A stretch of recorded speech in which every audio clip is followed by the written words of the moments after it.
Ed Helms, the Hangover.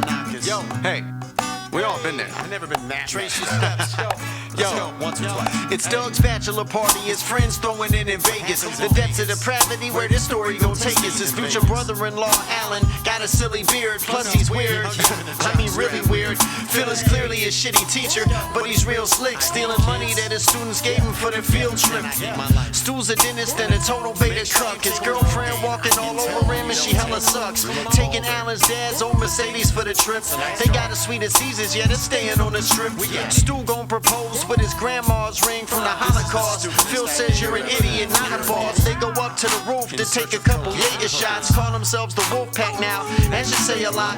Fast forward to the next morning, the place is trashed. They even got a chicken walking around. A woman's leaving out the door, Stu and Phil on the floor. Alan sleeping on the bar, then he falls on the ground. How deep does it go, and will they find a limit? A chair smolder in the bathroom, got a tiger in it. Doug's gone, and they can't find him. Stu's missing a tooth, and even worse, there's a baby crying. They take the baby to breakfast, but face it, they can't remember shit, they were never so wasted.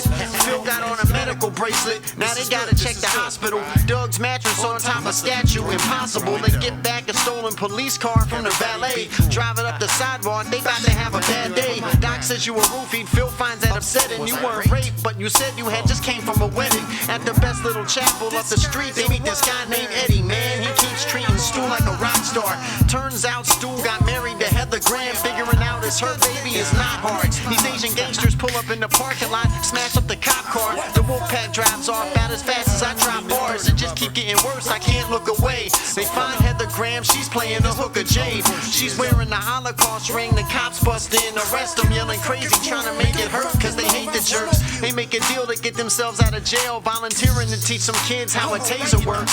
Next they get the Mercedes out of the Vegas impound. Hear the sound of something in the trunk banging around. They think it's Doug, but it's a naked Asian guy with a tiny penis who beats him up with a tire iron and he just runs off into the desert. We got Alan confessing he was the one that drugged him, but it was supposed to be ecstasy. They get back to the hotel and here come real problems.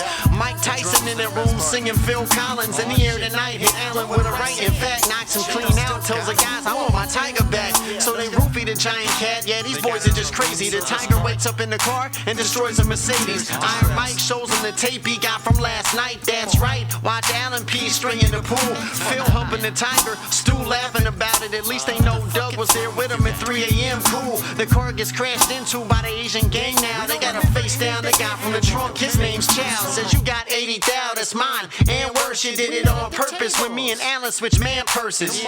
So I got your friend Doug and he's gone for good. Lest you bitches bring me my money at dawn. I would've probably had a battle, shot him in his Adam's apple. But the Wolfpack tear the room apart and can't find Alan's satchel. Alan got a book on counting cards, here's the game plan. He dresses like Rain Man, they winning like Rain Man. They get the 80 grand, take it to the desert. Quite stressed, give Chow the money, he give him Mike Epps. Fuck you, that's not Doug. Oh no, his name Doug too. Alan like, wait, I'm the guy you sold drugs to.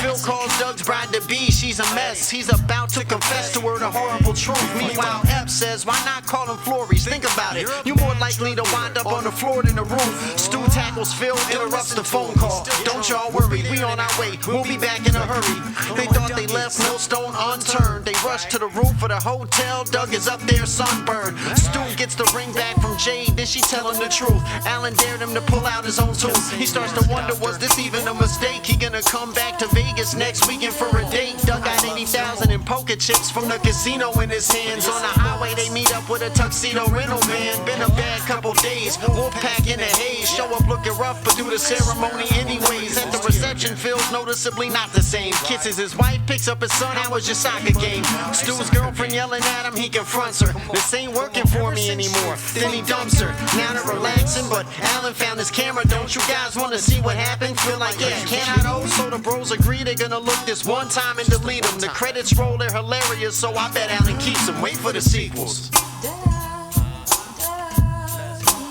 I hadn't seen this movie in forever, and the one thing that stood out to me was how funny it still is. Like, it still really made me laugh. I mean, it's probably been 10 years since I saw the movie. It's hilarious. This first one is still really funny. Todd Phillips made some really funny movies, you know, and he went on to, you know, make Joker and get nominated for Oscars and stuff. But, I mean, he made some really funny comedies during this period. It kind of introduced the world to Zach Galifianakis, and then we all got sick of him for a while, and, you know, then he's doing this, like, Between Two Ferns thing. It kind of was right around the time Bradley Cooper was becoming a leading man. You know, Ed Helms was doing his thing. He spun off into other comedies and stuff, too. This movie was fucking hilarious. It also introduced us to Ken Jeong, and Ken Jeong is hilarious too. Like the whole movie just really works. I'm really pleased with it now. I'm glad that I rewatched it. It was a lot of fun. I might revisit it again in like a year or something, because this one really made me laugh.